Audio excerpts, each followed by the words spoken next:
Now that we've looked at differentiating and limits of the natural log function, let's see how it relates to antiderivatives or integration.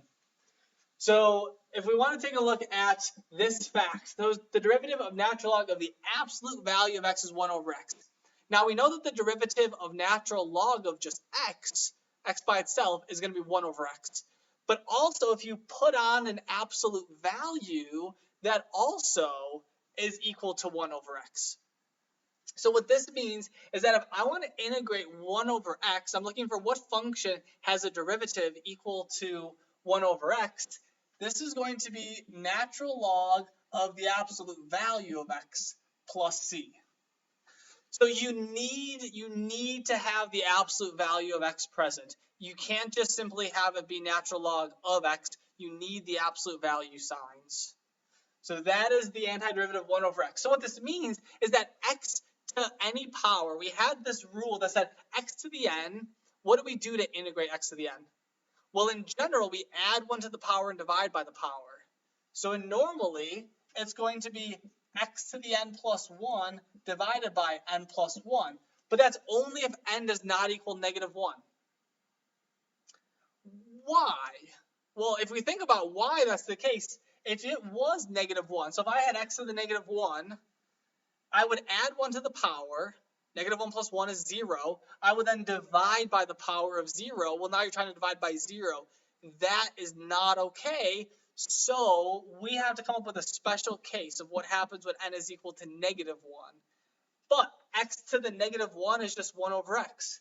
So this is going to be natural log of the absolute value of x plus c. So this integral, there's two different choices depending on what the exponent is. So let's do some examples now of integrating things that require logs. So this first one is, we'd like to integrate 1 over 3x minus 1. You should be thinking u substitution. This looks similar, but not quite the same. So I'm going to say, let u equal 3x minus 1. Du is equal to 3 dx. So I have u equals 3x minus 1, the derivative step. So I divide over the 3. So what this integral now becomes, I can pull out the factor of 1/3. I have the integral of 1 over u du. So 1 over u du, this integral is natural log of the absolute value of u. So this is 1/3 natural log of the absolute value of u plus c. But again, remember, the last step we want to do is we want to substitute back in for x's. So we have 1/3 natural log of the absolute value of 3x minus 1 plus c. So I have absolute values. Now, as a note, you can do both absolute values and parentheses, but you'll most commonly see it as, instead of doing parentheses, you'll just see absolute value bars. So make sure I can tell the difference between your absolute values and parentheses. Next one, integrate x over x squared plus 1. So when it comes to u substitution picks, we said things inside parentheses, things underneath square roots, things inside cosines and sines, those are usually popular picks. Also denominators. If you take the entire denominator, that might be good for u substitution.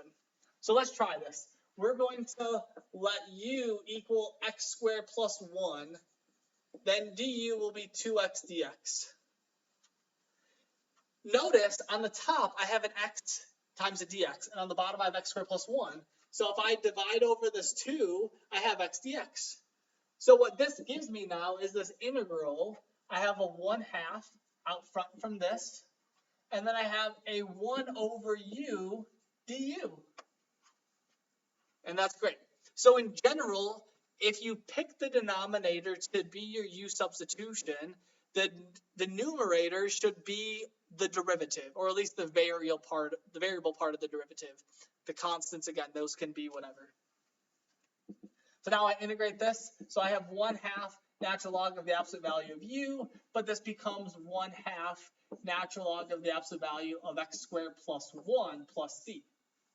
Now this is one where you might see the answer of 1/2 natural log of x squared plus 1 plus c. You might not see the absolute values. Why? Why don't you need the absolute values here? Well, if you think about 3x minus 1, that could be positive or it could be negative depending on the x value. But because x squared plus 1, no matter what x value you put in, as long as you put in a real number, that will be greater than 0, no matter what. So you don't need the absolute values. It's just redundant. But I don't expect you to find that. I'm okay with you leaving on absolute values just to play it safe.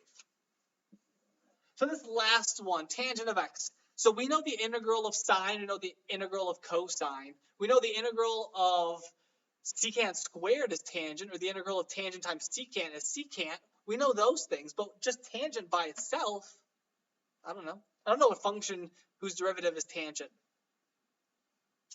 But we will rewrite tangent using things that we know. We know tangent is sine over cosine. So if we know this, then we should be thinking u substitution. I'm going to let u be the denominator. So I will let u be equal to cosine x. Du will be negative sine x dx.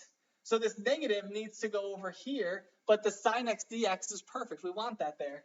So this gives us the integral of negative integral of 1 over u du.